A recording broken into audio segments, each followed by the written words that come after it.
Part 2 of the custom carbon fiber GoPro vehicle mount.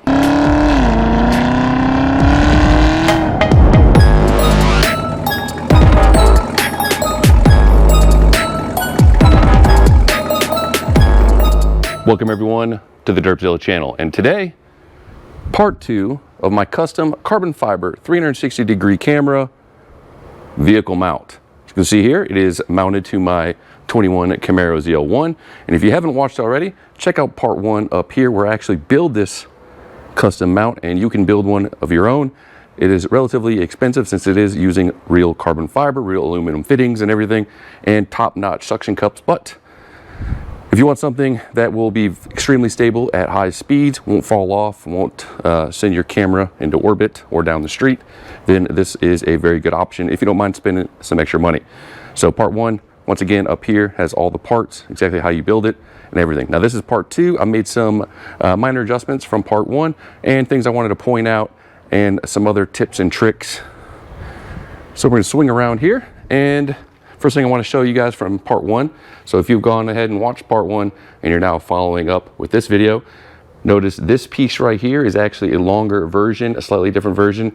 I'll have the part in here. This actually helps elevate the mount a little bit higher. Some of my other footage, my mount was kind of coming like this, and I wanted more of an over-the-top video game look, third-person perspective, and this was kind of giving me a little bit lower than I would like. So definitely check this out, this taller version. And if you want to even give it more stability, which I may end up doing, I might add a second locking ring here with a second arm, probably use my shorter one and another suction cup, and then I'll have this one skewed to the left a little bit, one skewed to the right, and that'll give it some horizontal stability. I mean, this thing is pretty stable, but of course if you're ramping over off-roading and stuff, it will wobble a little bit, but overall the smooth, hyper smooth stability of like the GoPro Max does compensate for that.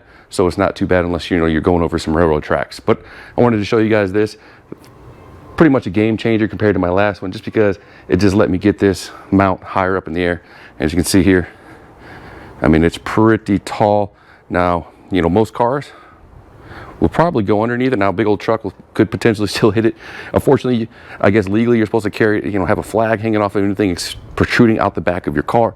You can't do that with the GoPro Max because it will mess up the stitching of your 360-degree footage, which will definitely mess everything up. And one other thing to note, you want everything to be perfectly in line.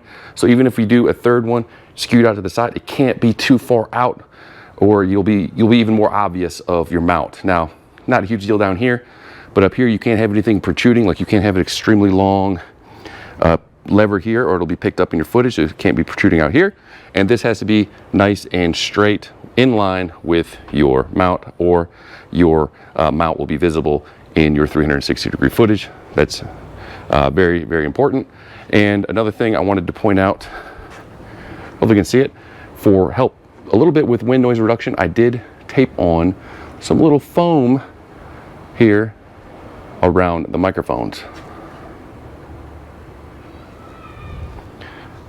Another thing I wanted to point out is when you're filming with your GoPro Max, make sure you have the noise reduction set to either on or auto. I'm gonna go show you guys a quick before clip with the lower profile to see how it looks.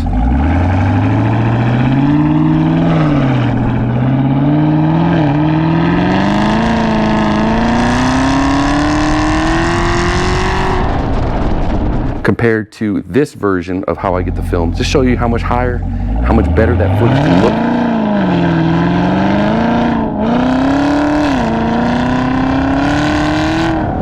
But what came with that for me is I got a little bit more wind noise. I'm not sure if it's buffeting off of my spoiler here and hitting the microphone. And I'll show you what that sounds like with the foam, and using that audio clip that comes with this recording. And you guys can see how much better it sounds and looks. And overall, this overall experience is much better.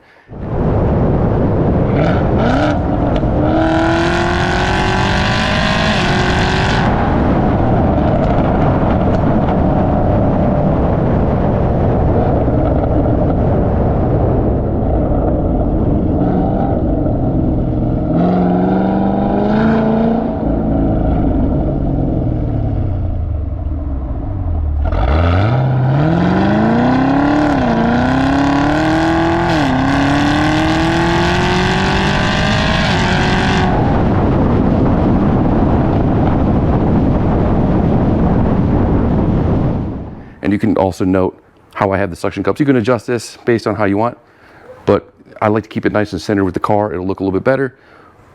But you will probably, if you do have a 2019 or up Camaro or another car that uses something like this, you're going to have the camera mount's going to be kind of blocking your rear camera.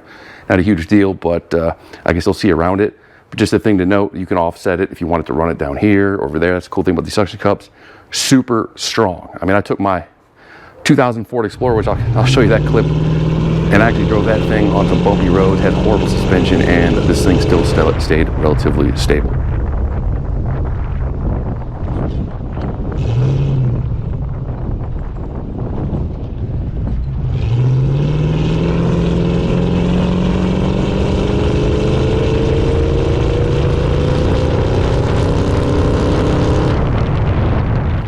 Inside the garage, have a little bit better lighting, so I can show you guys exactly what I'm talking about regarding the foam.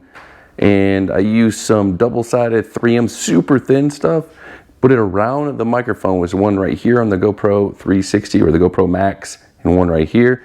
And then if you see one here, that's actually a speaker, but right here is a microphone.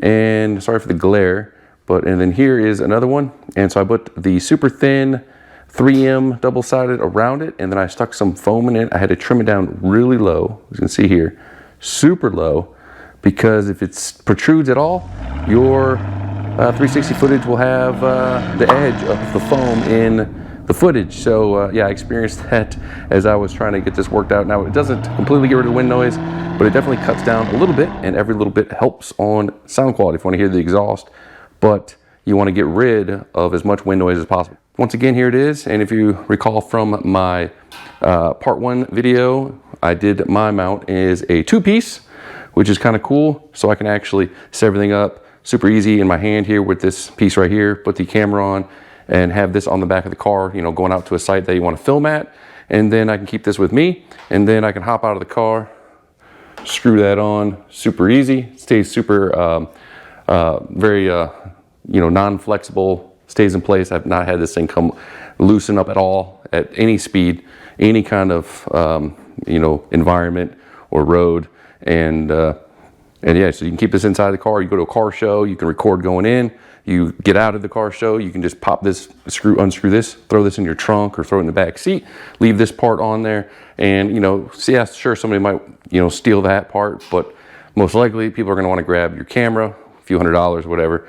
And you know, you're not going to really mess with your mount, so you can just keep this port on there without trying to stick a huge mount, unhook it, uncup it, you know, especially if you have it nice and centered how you like it. You don't have to worry about, you know, removing it from your back window, put it in your back seat or whatever, especially if you have a long one like this and it's non-retractable. Yeah, good luck carrying this around with you. You need a trailer to bring your camera. That's it. That concludes part 2 of the camera mount video series. Hopefully this one gives you a little bit more of an update on how things are going with the camera mount. If you haven't, once again, make sure you check out part 1 if you want to build this, or and how to mount it up and everything. Super informative. Like I said, it is expensive, but you know, you really can't beat this setup. There's a couple people selling similar setups like this, but you know, if you want to know how to do it yourself, check that video out. I will have a part 3. I actually mentioned that one in part 1. Was supposed to be part 2 of how to actually edit 360-degree footage that you get from like a GoPro Max into what you can put on YouTube. Obviously, you can't directly import a 360-degree video into YouTube. It has no idea what that is. You actually have to convert it into another file format. Then you have to actually bring it into something like Adobe Premiere. And then once in Premiere, you actually have to set the keyframes, maneuver the camera, and you know, and actually set up a normal perspective video. Something that you can then export from Premiere or whatever your editing software of choice is, in upload to YouTube or, you know, Facebook or whatever. So yeah, hopefully that video and this one are useful for you. And you know, as always, feel free to subscribe, check out part 1. Once again, I'll mention that. Check out part 3 when that one drops, hopefully within a week, maybe. I promised it a few months ago and it's still not here, so, but I'm shooting for a week from now. Leave a comment, shoot me a message if you have any questions. Check my channel out on Instagram or my website, zilla.com, Z1LLA.com. And really, it's just an aggregate of my YouTube videos. So, as always, have a good one. Peace. Trying to do the peace sign here, holding something. But yeah.